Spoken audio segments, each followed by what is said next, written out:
Assalamualaikum and welcome back. Today we are going to discuss the steps of machine learning. Machine learning computer science का एक ऐसा शोबा है जो computer को बगैर प्रोग्राम किए सीखने की सलाहियत फराहम करता है।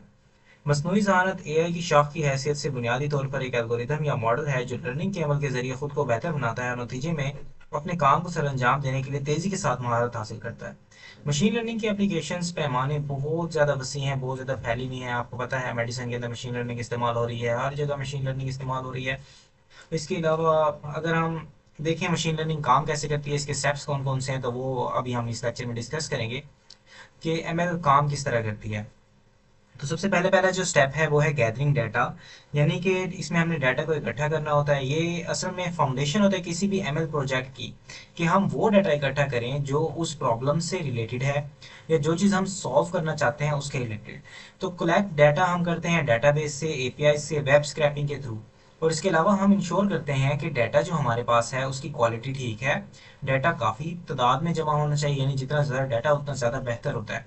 Consider data sources and format, CSV, Jason, database. यानी कि आपने ये देखना होता है कि जो डाटा आपने इकट्ठा किया है वो किस फॉर्मेट में है।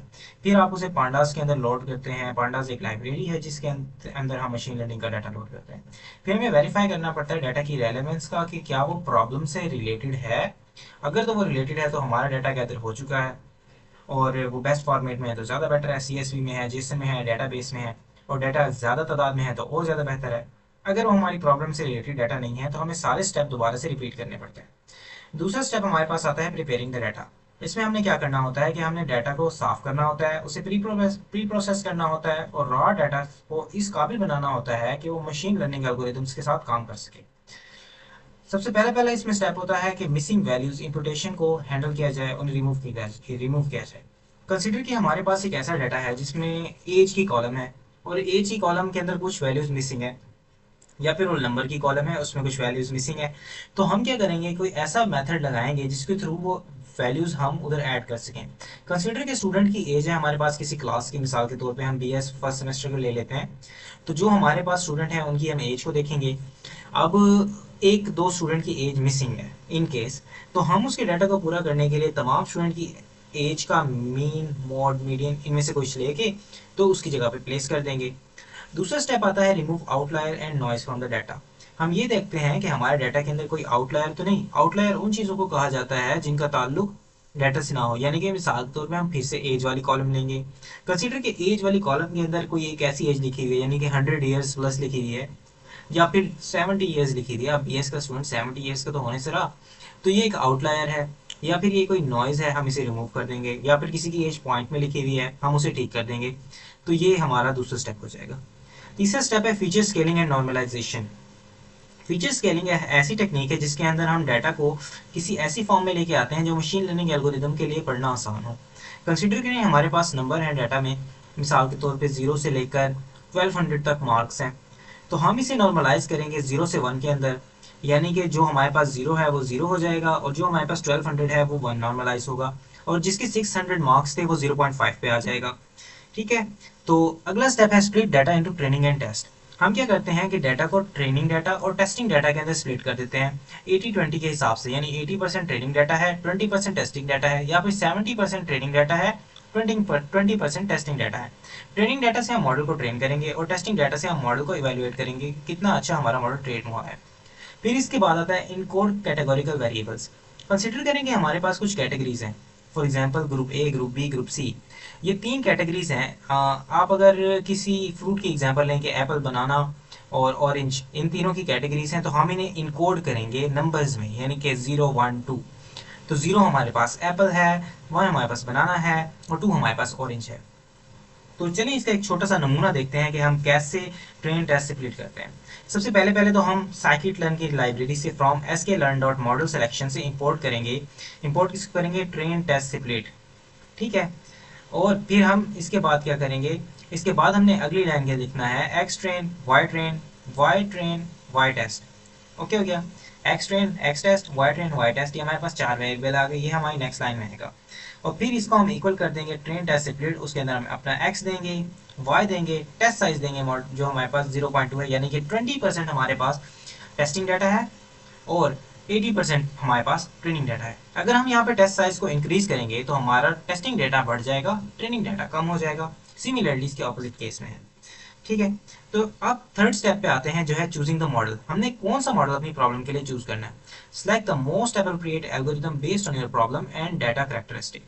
हमें वो एल्गोरिथम देखना है जो हमारे डाटा को बेहतरीन तरीके से समझ सके, उस पर खुद को ट्रेन कर सके, और एक ऐसा एल्गोरिथम देखना है जो हमारी प्रॉब्लम को एसेस कर सके। फॉर एग्जाम्पल, अगर हमारी प्रॉब्लम इस तरह की है जिसमें कंटिन्यूस प्रिडिक्शन है, स्टॉक्स की हो गई, प्राइस की हो गई, लैंड की प्राइस की हो गई, एक्सेट्रा, या प्राइस मूवमेंट्स की होगी, तो इसके लिए हम लीनियर रिग्रेशन को इस्तेमाल करेंगे क्योंकि वो कंटिन्यूस प्रिडिक्शन देता है। टेम्परेचर की प्रिडिक्शन होगी 0 से लेकर 100 के दरमियान में या फिर इससे ज़्यादा है तो वो उसको प्रिडिक्ट कर देगा आसानी से। अगर हम इसकी जगह पे कोई और क्लासिफिकेशन मॉडल लेंगे तो वो अच्छा काम नहीं करेगा। क्लासिफिकेशन कहाँ से आपको ऐसे नंबर प्रिडिक्ट करके दे सकते हैं जो कंटिन्यूस हो।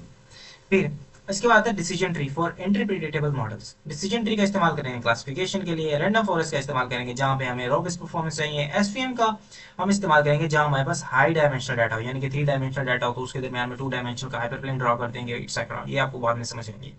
न्यूरल नेटवर्क इस्तेमाल करेंगे अगर इतने कॉम्प्लेक्स पैटर्न है कि उससे मशीन लर्निंग मॉडल को डिफाइन नहीं किया जा सकता डायरेक्टली, तो हम न्यूरल नेटवर्क का इस्तेमाल करेंगे ताकि वो कॉम्प्लेक्स पैटर्न को समझ लें।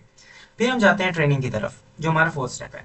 फिर जो हमारे हमने डाटा कलेक्ट किया था उसे हम ट्रेन करेंगे, उसे हम फीड करेंगे अपने एल्गोरिदम को या अपने मॉडल को, ताकि वो सीख सके उन पैटर्न्स या डाटा के रिलेशनशिप्स के थ्रू। पहला स्टेप होता है fit the model to training data. Model को ट्रेनिंग डाटा दे दो। दूसरा स्टेप है algorithm learns pattern and relationship. Algorithm automatically सीख जाएगा जो उसके दरमियान में रिलेशनशिप है डाटा के दरमियान में या जो पैटर्न्स है। Model parameters are optimise. फिर हम पैरामीटर्स वैसे यूजुअली ऑप्टिमाइज हो जाते हैं ऑटोमेटिकली, लेकिन हमें उन्हें अगर ऑप्टिमाइज करना पड़ जाए तो हम करेंगे वो इवैल्यूएशन के बाद। Monitor training progress and convergence. फिर हमने ये देखना है कि क्या हमारी ट्रेनिंग अच्छी हो रही है, और ये आपको जब आप इसे एग्जीक्यूट करेंगे तो आपको बताएगा कितने % आपकी ट्रेनिंग हो रही है, किस स्पीड से हो रही है, कितनी बेहतर हो रही है, कितनी एक्यूरेसी है। इसका करने का तरीका क्या करते हैं। सबसे पहले तो हम मॉडल को डिफाइन करेंगे। Model is equal to linear regression, यानी कि लीनियर रिग्रेशन का मॉडल हमने डिफाइन कर दिया। अब मॉडल के अंदर क्या वैल्यू पड़ी है, लीनियर रिग्रेशन पड़ा हुआ है मॉडल। अब हम क्या करेंगे, मॉडल डॉट फिट। इससे क्या होगा कि मॉडल को हम फिट करेंगे, उसके अंदर हम क्या फिट करेंगे, डाटा एक्स ट्रेन और वाई ट्रेन का जो डाटा है वो हमारे मॉडल के अंदर चला जाएगा। ओके हो गया, तो इस पे मॉडल हमारा ट्रेन हो चुका है मॉडल डॉट फिट करने के बाद। इसके बाद नेक्स्ट स्टेप है इवैल्यूएशन। इसमें हम क्या करते हैं, इसमें हम टेस्ट करते हैं ट्रेन मॉडल की परफॉर्मेंस को अनसीन डाटा पे कि वो कितना इफेक्टिव है। हमने तो मॉडल को सिर्फ वो दिया था जो ट्रेनिंग का डाटा था। अब हमने जो टेस्टिंग का डाटा छुपा के रखा हुआ था मॉडल से, वो अब हम मॉडल को देने वाले हैं। इवैल्यूएशन के लिए हम यूज करते हैं accuracy, precision, recall, F1 score, cross validation technique, confusion matrix analysis, ROC curves, AUC curve and mean square error for regression. ठीक हो गया। करने का तरीका करते हैं। सबसे पहले तो हमें साइकिट लेंथ से इंपोर्ट कर लेना है अपना स्पेसिफिक इवेल्युएटर। पहले हम करते हैं एक्यूरेसी स्कोर को import from sklearn dot matrices import accuracy score. फिर नेक्स्ट लाइन के अंदर हम लिखेंगे predictions is equal to model dot predict x test.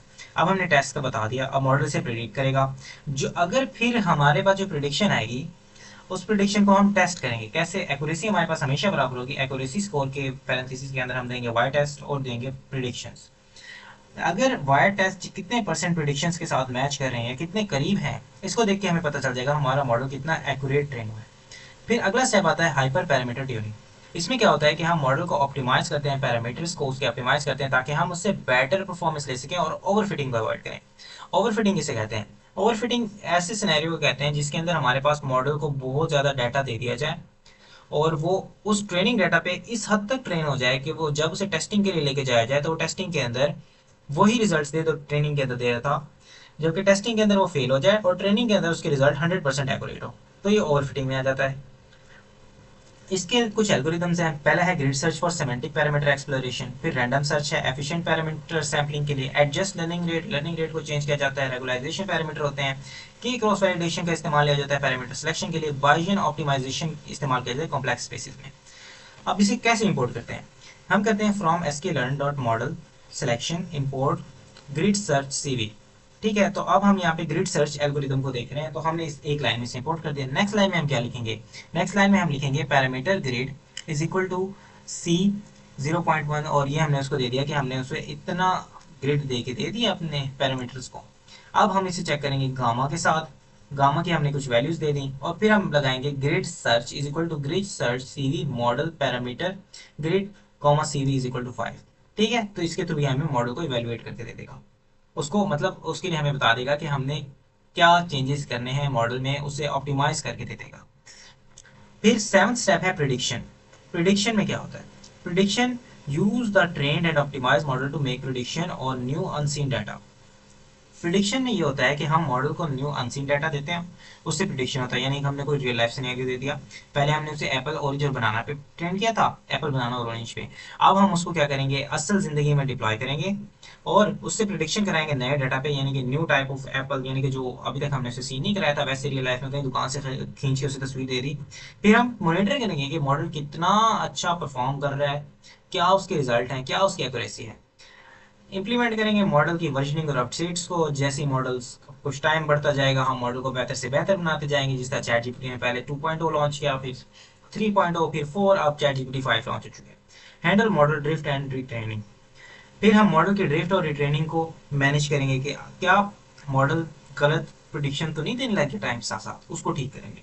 Make predictions और new data, new prediction is equal to, हमें क्या करना है कि जब भी न्यू डाटा में प्रिडिक्शन करनी है तो उसका ये सिंपल सा फॉर्मूला है, मॉडल डॉट प्रिडिक्ट का इस्तेमाल करेंगे और उसके अंदर हम नया डाटा दे देंगे और फिर हम उसको प्रिंट करा देंगे कि ये हमारी प्रिडिक्शन है। तो आज के लिए इतना ही।